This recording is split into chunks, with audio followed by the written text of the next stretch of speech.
From the Detroit Free Press, I'm Robin Chan with today's Voice Briefing. It's Thursday, April 10th, 2025.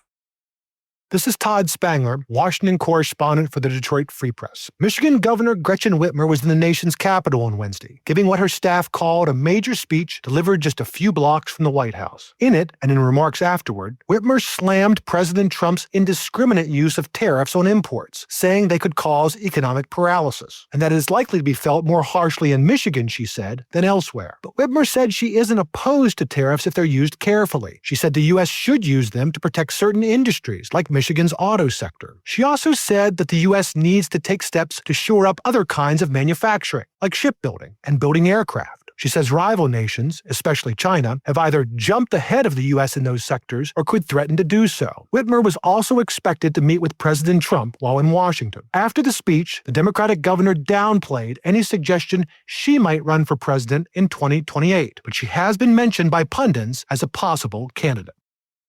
I'm Clara Hendrickson for the Detroit Free Press. Michigan's Republican House Speaker Matt Hall said legislation to set up a new fund for local police departments that prioritizes high-crime areas would be a top priority when lawmakers return from their spring break. The policy is one of Detroit Mayor Mike Duggan's top priorities. Lawmakers passed similar bills in the previous legislative session, but they never made their way to Governor Gretchen Whitmer's desk for her signature. Hall joined Duggan in Detroit for a roundtable discussion on the policy to build fresh momentum in Lansing for the proposed funding, which would come from a portion of the state's sales tax revenue. Police departments would have wide discretion over how to spend the money. They could use it to hire officers, buy equipment, or fund community violence intervention programs, for instance. But the legislation would prohibit them from using the funding for facial recognition technology, large vehicles designed for tactical use, or chemical weapons.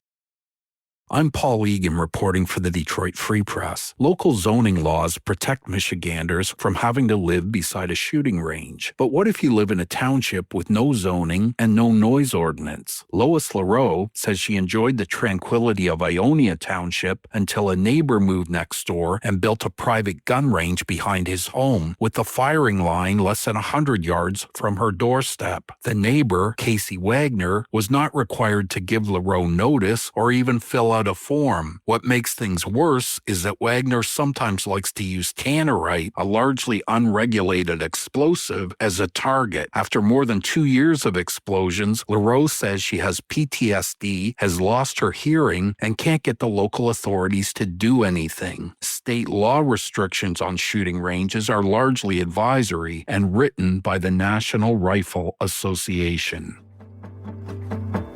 Find more from the Detroit Free Press on freep.com. That's FREEP.com. Thank you for listening, and you'll hear more from us tomorrow.